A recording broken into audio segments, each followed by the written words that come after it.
I was doing my research and found out that most alpha males are attracted to strong-willed women. Now that was really surprising. If you expect your woman to do that, then what are you doing for her?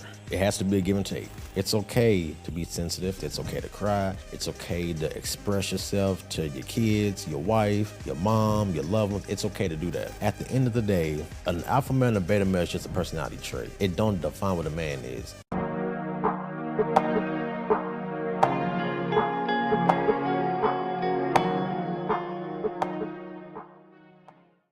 Welcome to episode 18 of Ultimate Opinion with your boy Daniel, aka D Money. On this podcast, I intend to be subjective and transparent when giving my opinions on these topics.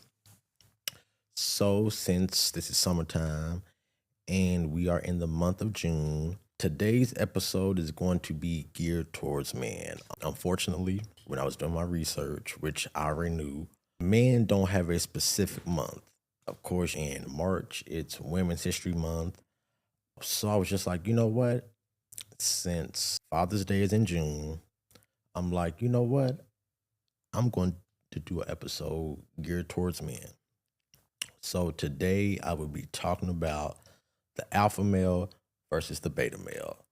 And I'm going to, of course, talk about the definition of each term, how an alpha male and a beta male are in relationships. Also cover a woman's preference. Do she want a beta guy or alpha guy? And then I'm going to also give some examples of real life figures in sports, entertainment, politics who have those personality traits. I'm going to give two for each. So I have two sports figures. Then I'm going to give alpha male, beta male, two political figures, alpha, beta, and then in Hollywood and entertainment, you talk about two actors for each who represents the alpha and the beta. And then at the end, I'm going to give my opinion on every personality trait you have. And then I will also probably break down what I think I am. You guys probably can't really see this shirt, but some got a little bit of both. Some is all to the right, some all to the left. But in today's episode, we're going to cover all that. And we're going to celebrate men today, so let's do it. First, we're going to discuss the alpha male.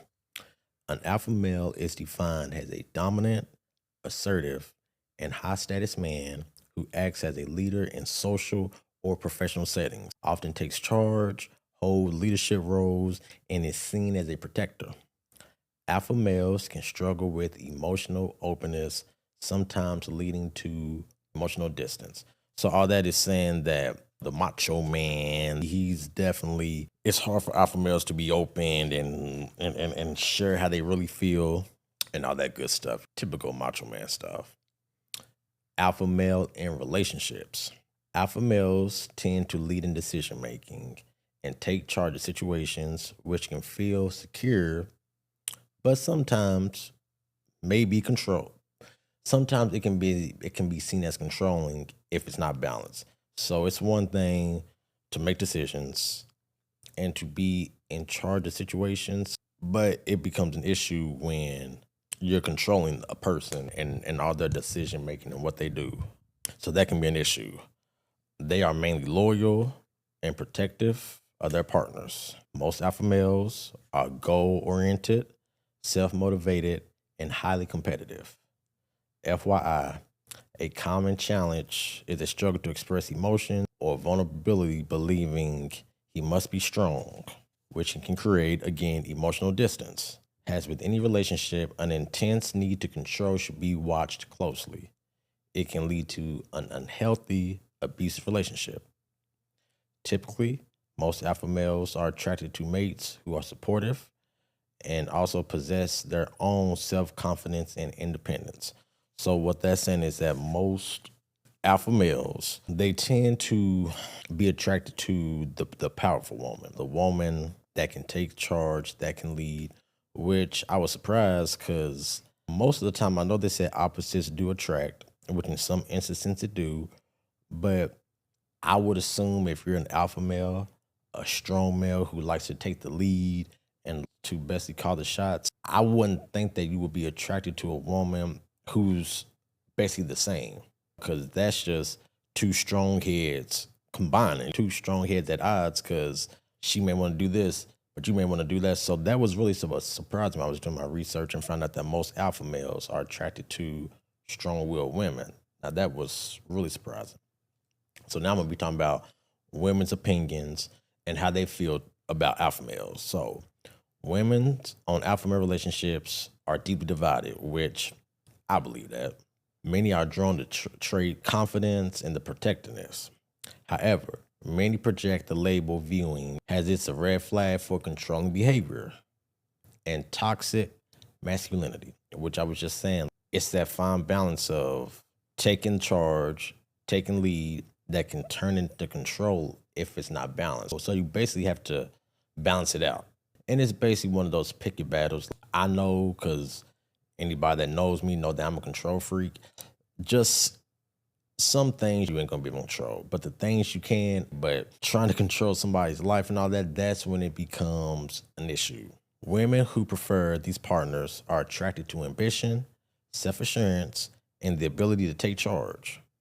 But there are a couple drawbacks. For example, some women may feel the alpha mentality demands that they be overly submissive or modest, as the relationship revolves mainly around the man's schedule and needs.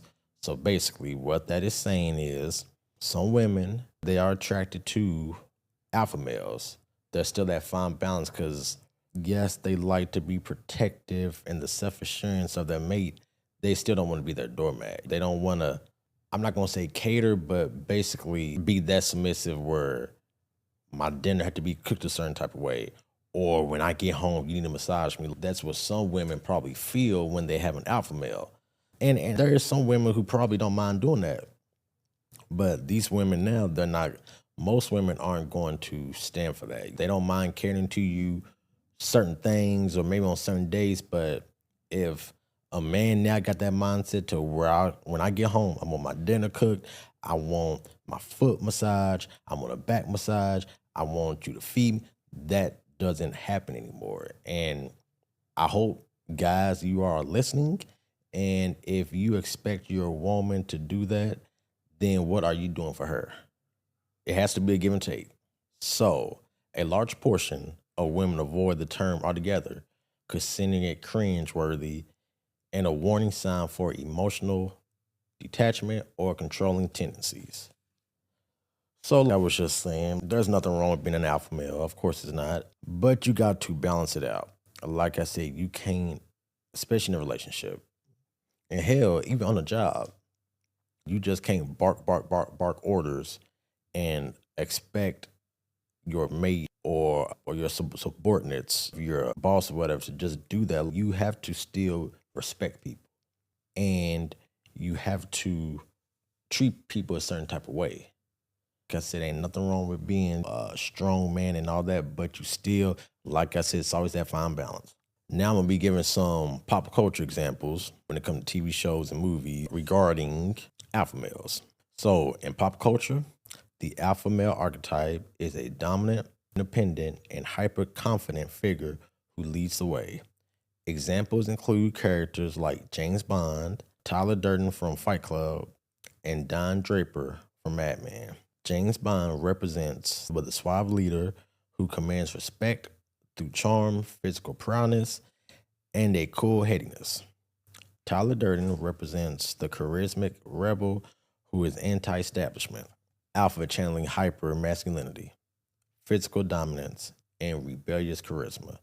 Don Draper and Harvey Specter suits represents the modern, ruthless business alpha, achieving dominance through sharp suits, manipulation, and high stakes confidence. So, like I was saying, alpha males are often portrayed in different forms. Like I said, it don't have to be, like I said, the big buff dude. It could just be the highly confident dude just on that show Suits. It wasn't really, I've seen a couple episodes because Meghan Markle was in it. But most of those guys wasn't really built. They just had these good jobs and they just treated their employees like shit because I'm the boss and I can do that. And that's why I said, if you're an alpha male, like I said, that's okay, that's fine. But like I said, you have to balance out respect versus control. It's okay to demand, especially, okay, so I'll say, so if you're a boss, it's okay to demand a certain level of excellence out of your employees, but you can't control it and bark orders at them and force anything. Just like in a relationship, it's okay to have expectations and want, like I said, speaking from a guy's perspective and wanting your female to do that, but what are you doing for her? If you expect her, like I said, to when you get home from work to have dinner ready, and then for you just be massaged and her to cater to you, what are you doing for her though? And that's where, like I said, I'm going to go back. You have to balance it, and you have to balance out. And alpha males have to learn we can't control everything. That's just how it is. We can't control everything, even if we want to, we can't. So now we'll be giving some examples of alpha males in sports, because, like I said, it is some of our athletes out here who are alpha males and all that good stuff. So, alpha male in sports. Alpha male in sports are the primary leader, driving force, and ultimate competitor on the team.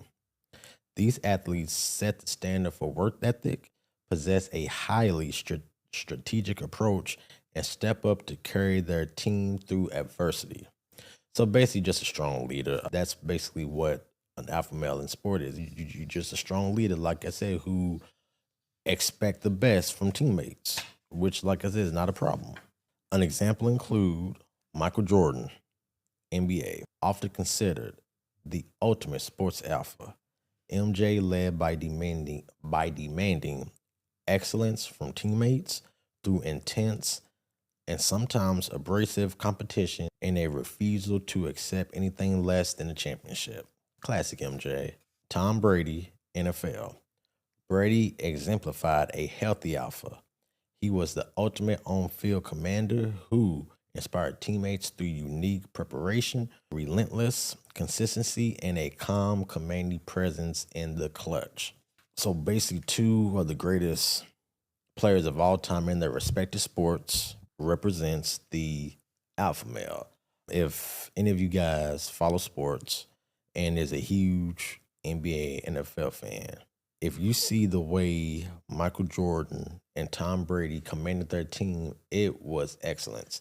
And I think, especially Michael Jordan, he gets a bad rap because if you've seen The Last Dance, he was just unapologetically himself. He expected the best. This is what we're going to do. This is how we're going to do it.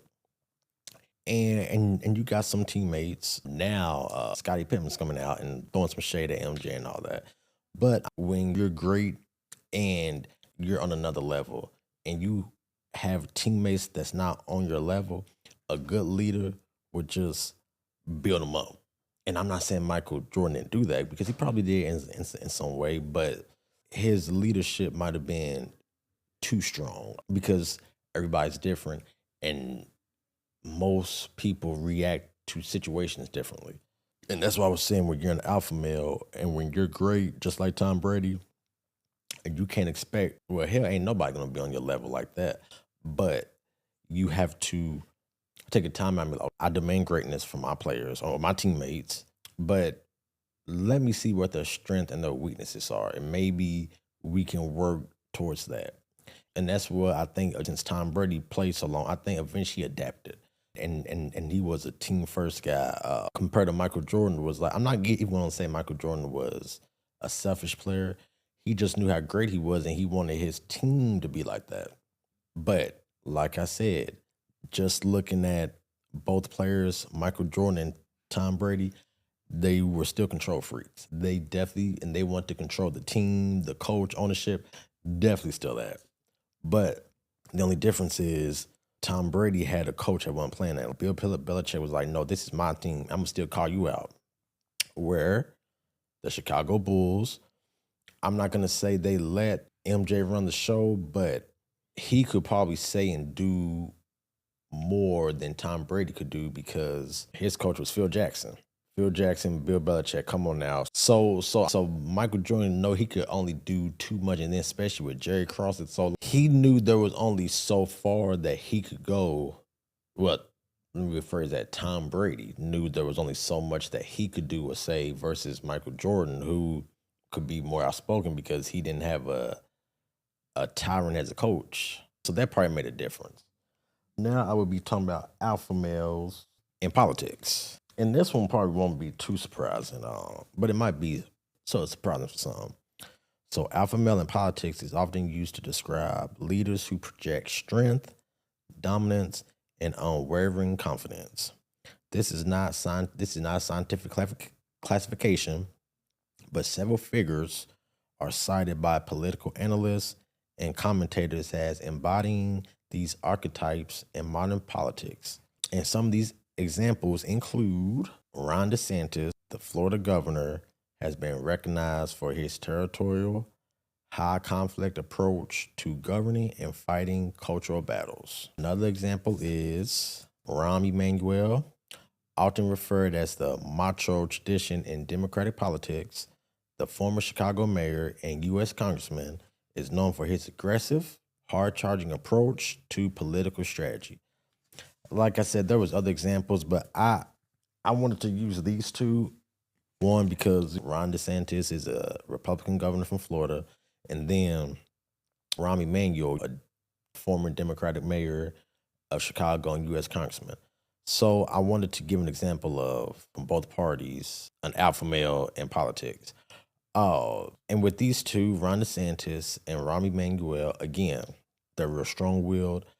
And what I do now, you can disagree with them both, but one thing I do respect about both men is when they take a stand, they stand on it, right or wrong. They don't do a whole lot of backpedaling, and that's what I respect about them both. Like I said, I got disagreements with them both when it comes to specific policies and all that, but both of them I feel are strong men, and like I said, right or wrong, they're going to take a stand and they're going to stand by that. They can't be wavered.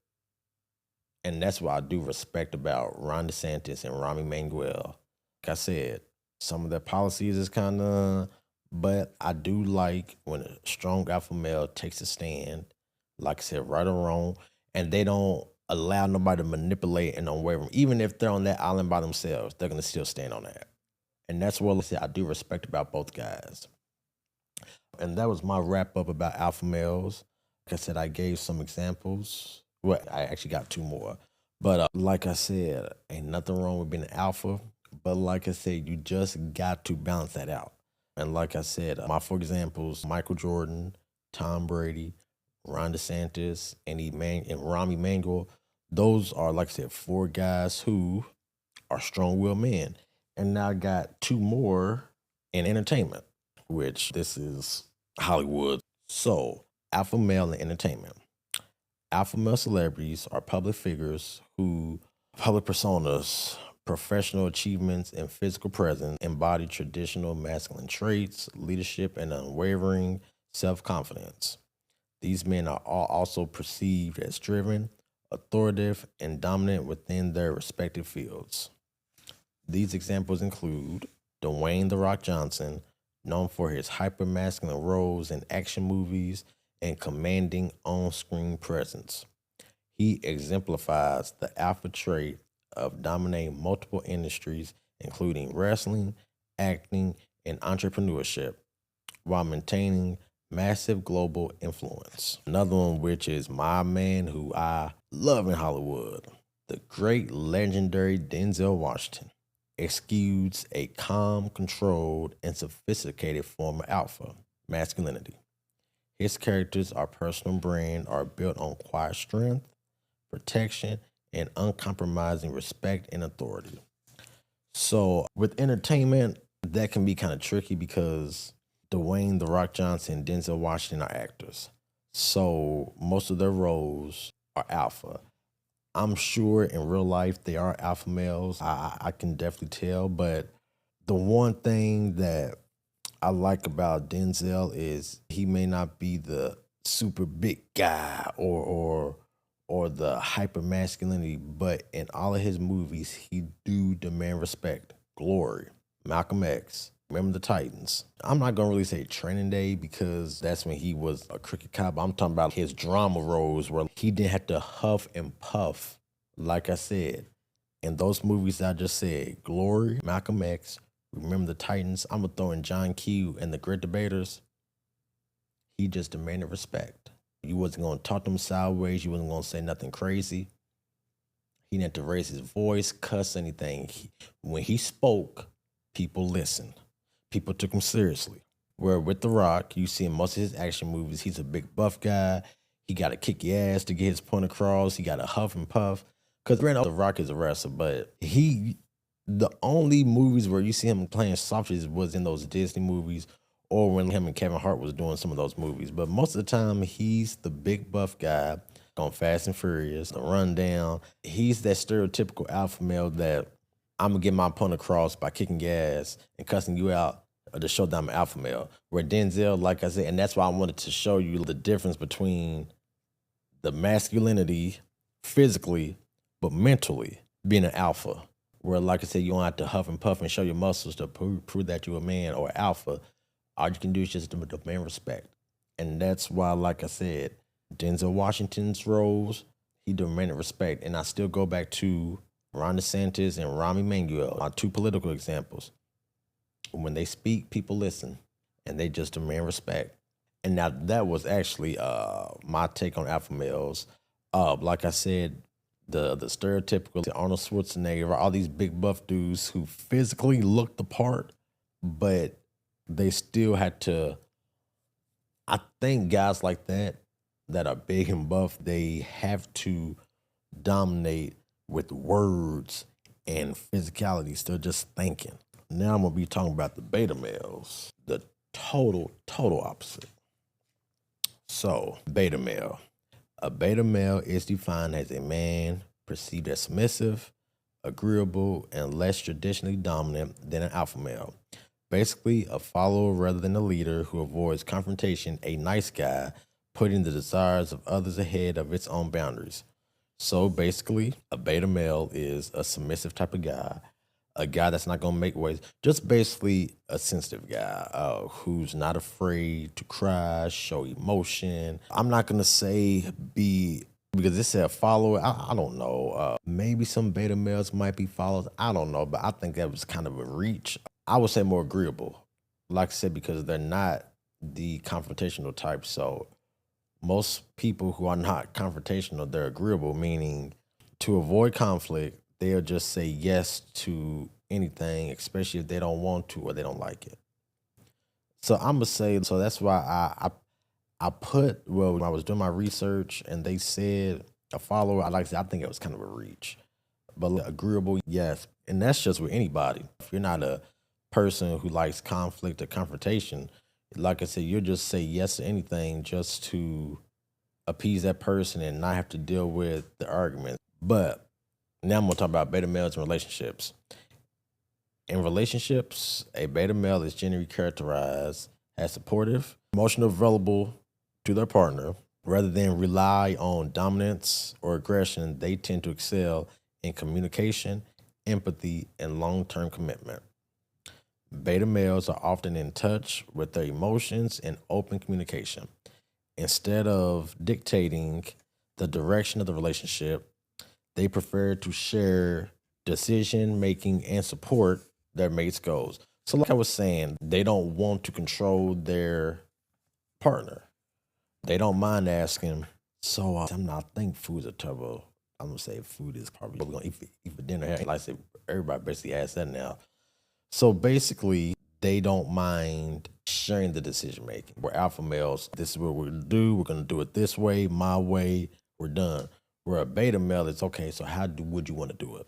When I was doing my research, they said beta males, they are emotional and they want to be in the decision making together versus them making all the decisions, which can be a good and a bad thing. Because like I said, sometimes you do have to take the lead and make certain the decisions, where other times you can ask for somebody else's input. So it just all depends. So women opinions on beta males. Women's opinions on beta male relationships vary, of course, just like how it was with alpha. As most attraction relies on a blend of traits rather than the rigid stereotypes. Some prefer the assertive and protective qualities many actively seek out. Beta partners for their emotional intelligence, loyalty, and willingness to share power. Many women value traits often associated with beta males, such as kindness, Active listening, nurturing behaviors. Most women prefer a relationship built on equal footing, collaboration, and mutual respect, like I was saying, rather than dominance. Some women may enter relationships with a passive partner, but later feel disappointed if they want that partner to take more of a traditional leadership role. So, just like with an alpha male, like I said, women do like beta males, but it's that balance. Women do, since women are emotional creatures, women do love sensitivity, communication, and equal footing in a relationship. But there is still a fine line of, do I feel protective with this partner? If we're out somewhere and I'm being disrespected, will my partner turn the other cheek and be timid, or will he stand up for me? And that's what most women, like I said, women and men, like I said, we want that balance, but you don't want a man too dominant, but you don't want him too submissive.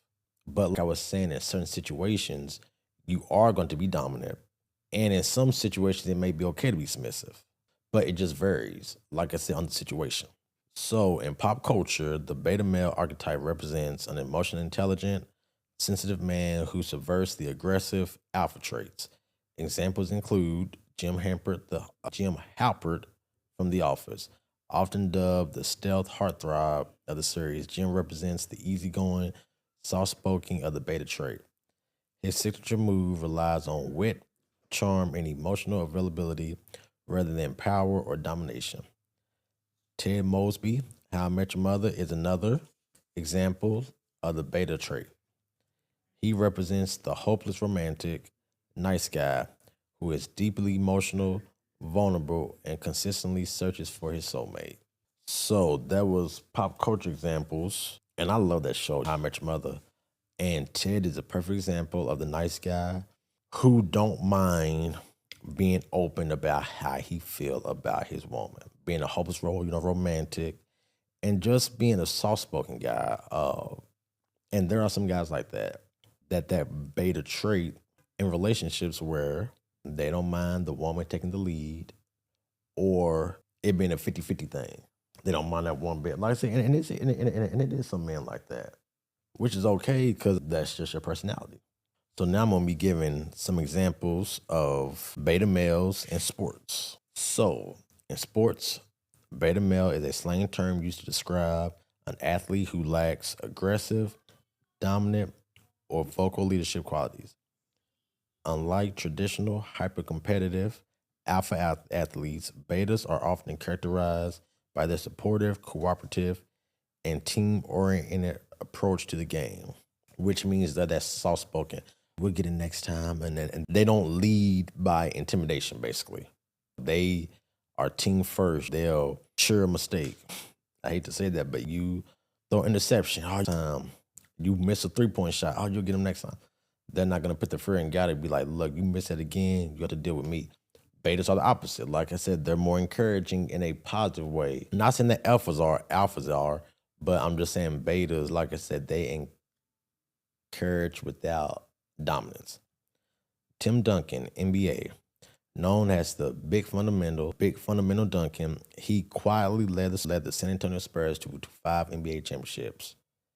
He avoided flashy play, took pay cuts so the team could stay competitive, and allow his teammates to take the spotlight. Kawhi Leonard, NBA, known for his calm, stoic, and unemotional approach, he plays elite defense and offense without engaging in trash talk or complaining to referees, letting his game do the talking. So those was two perfect examples of beta males. They was quiet leaders. Basically, that's what a beta male is in sports, a quiet leader. I'm not going to get in your face. We're not going to be on the sideline about to throw hands. I'm just lead by example. And Tim Duncan and Kawhi Leonard are two prime examples, and that's why they're champions today, because they didn't have to do all that in your face. I'm going to let my game do the talking, and then other teammates, y'all just follow. Let me be that quiet leader, that quiet example of how it's supposed to be. See, I'm not going to get in your face. I'm not going to bully you. I'm not going to be dominant. I'm just show you in a quiet way how we can win. And that's why I do respect Tim Duncan and Kawhi Leonard, because they're not the usual NBA players that sit trash talking all day. Like, we ain't gotta do all that. And I must say, LeBron can probably fit in that category too. And to me, I think LeBron is probably the tweener. Some instances he could be an alpha, some he could be a beta, which is fine because some of us do fall in that, I said, betweener category where I'm not gonna trash talk you. I'm gonna just let my play do all the talking. Bam, that's all I gotta do. Now I'm gonna be giving 2 examples of beta males in politics, which this wasn't really so surprising to me, but anybody that really doesn't follow politics, I hope you know who these 2 guys are.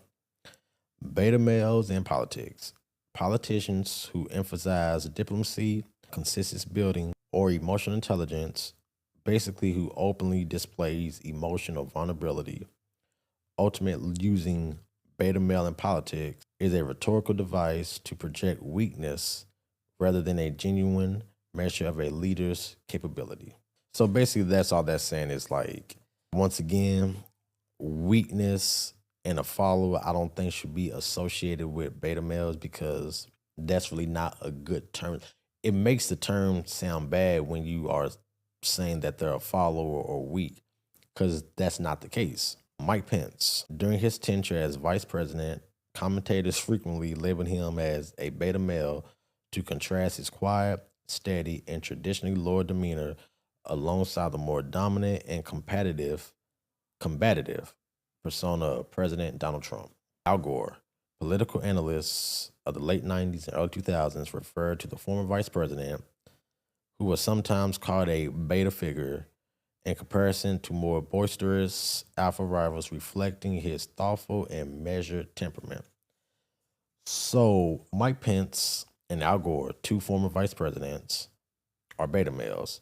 To be honest with you, in my lifetime, the only alpha male vice president I would say we probably had was Dick Cheney. If you guys watched that W movie about George W. Bush, 43rd president, Dick Cheney and George W. Bush bumped heads a lot because Dick Cheney was alpha male. Joe Biden, beta male. Barack Obama, beta male. Al Gore, of course, beta male. Mike Pence. So in my lifetime, the only vice president I would say was the alpha was Dick Cheney. And I don't like that weakness. Just because Mike Pence and Al Gore are soft-spoken, they show vulnerability and have empathy, don't make them weak. They just don't have to dominate. And I will say, J.D. Vance, our current vice president, he probably is an alpha, but since he's under President Trump, he has to probably almost play that betweener or just be a beta right now. Because I can see alpha traits in J.D. Vance, some of his policies, or probably him as a person I don't agree with, but he's just like an alpha politician. Right or wrong, he's gonna stand on whatever he does and say, and that's what they do. You're not gonna agree with some of their policies or how they are humans, but alpha politicians, alpha athletes, they stand on business. They don't care if they're on the island by themselves, mean what I say type stuff. But like I was saying, Mike Pence and Al Gore are perfect examples of VPs who were quiet, loyal. They didn't need the limelight. They wasn't going to, and even when they both was running for president, they still, because when you were watching their debates, they didn't raise their voice none. Al, seriously, go back and watch both of their debates, running for vice president or for president. These guys was chill. They didn't have to raise their voice or cut off or do none of that. So now I'm going to give 2 examples of beta males in entertainment. And with these 2 guys, once again, with the alphas of Denzel Washington and The Rock, I don't know if they're like this in real life, but the roles that they portray make it look like they could have those type of personalities. In Hollywood, the beta male archetype represents the relatable, sensitive, or awkward everyman who contrasts with the traditional macho heroes. Instead of physical dominance, these characters rely on wit, empathy, and intellect. Examples include Seth Rogen, known for playing the stoner, couch potato, and vulnerable everyman, characters who relies on humor and heart rather than the traditional masculinity in comedies like Knocked Up. And Ryan Reynolds, known for frequently playing the snarky, vulnerable, and romantic lead who takes a passenger seat to a dominant female lead, as seen as the movie The Proposal with Sandra Bullock. So beta males entertainment, like I said, with Ryan Reynolds and Seth Rogen, I don't know if that's how they are in real life, but often in their movies they are portrayed as the beta males, like I said, who do rely on wit, charm, and humor because they're not big and buff and don't have that dominant force. So that was my examples of alpha male and beta males. Me, myself, I was saying at the beginning, anybody that knows, I got leadership skills. I love to take charge. I love to lead. I love to be in control of things. So I would consider myself an alpha male, but the older I get and with different relationships, I don't mind being an alpha male, but showing my emotions. If it's somebody I care about, I don't mind saying, I care about you. I love you. I hurt for you. I'm gonna be here with you. And I didn't realize that until the older I get. I'm just like, ain't nothing wrong with, especially if you're in a relationship, ain't nothing like I say, you can't be a macho man all the damn time. There are times where you have to show emotions, say certain things. You just got to. And that's what I want you guys to understand. This episode was geared towards for my male audience and for guys out there. Don't let society dictate what a man is. It's okay to be sensitive. It's okay to cry. It's okay to express yourself to your kids, your wife, your mom, your loved ones. It's okay to do that. It don't make you less of a man. And don't let society believe you. Don't let society make you believe that that's weak or that's showing vulnerability. No. If you fall as an alpha male or beta male, it doesn't matter. Because most women, they want that balance. They don't want a man that's too strong, too controlling, or too dominant, or they don't want a man that's too soft, that's too timid. They just want that balance. And in each situations, it may call for you to be an alpha male or a beta male. But if that's who you are overall, then don't change who you are. Just be who you are. And at the end of the day, an alpha male and a beta male is just a personality trait. It don't define what a man is. If you are providing for your family, hone it down, that's all that matters, just being a man. If you happen to be an alpha or a beta, okay, whatever. But being a true man is just holding it down for your family, knowing, honey, I got this. You don't need to be big and buff. You don't need to huff and puff to show, like I said, Denzel Washington, Kawhi Leonard, and Tim Duncan are the examples of quiet strength men. You don't need to be the Michael Jordan or the Tom Brady type, but that's who they are, so that's fine. But I'm just saying that doesn't define what a man is. It doesn't. Like I said, a man is like I said, who provide, who your kids can lean on, who your wife admires. And that's what I want guys to start realizing. That's what a true man is. And having these traits, everybody's different. And there are some sensitive men. There are some men who ain't sensitive. Because I can probably fall in that category where I'm not really a sensitive type of guy. I'm not. But like I said, the older I get, I'm realizing it's okay to express sensitive emotions. It's okay with that. And I don't see myself less as a man. I do not. And that's what, like I said, I just want you guys to realize if you're a beta male, you're not less than you're not. You just react differently. And if you're an alpha male, it's okay, but you got to find that balance. You can't, and that's why I have to learn, you can't control everything. You just can't. You can try, but it's not going to work because some things are out of your control and you do, especially alpha males in relationships, you do have to, it has to be a 50-50 thing. Like I said, you can't expect to come home from work and expect your wife to basically serve you. And I'm not saying that's wrong. If a woman wants to do that for her man, that's fine. But what are you doing for her? Are you listening to her day? Are you asking her, well, honey, let me massage you. Let me cook for you. For all my alpha males that's there, you have to get that mindset of me, me, me. This is what I want my woman to do. No.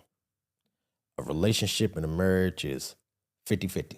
Both of you guys got to give. That's what a relationship is. And like I said, that's why I want to do today's episode because unfortunately, like I said, us men, we don't have a national holiday or a national month. And that's why I was just like, well, you know what? Since June is Father's Day, let me just go ahead and have this episode geared towards men. When I was doing my research, I said some of this I didn't know, but you know what a real man is. Exactly what a real man is.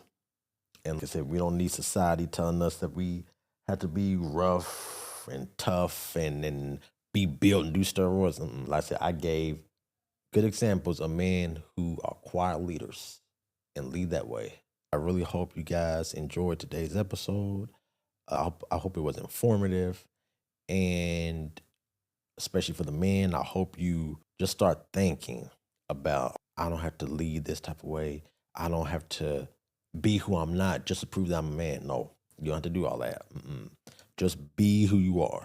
That's it, man. Just be who you are and continue to be strong and just hold it down. Times is hard right now. And us being men, there's a whole lot of temptation out there. There's society telling us we have to this, say this. No, no, no, no, nah. Nah, like I said, you stay true to who you are. Once again, my name is Daniel, aka D Money. And until next time, be blessed.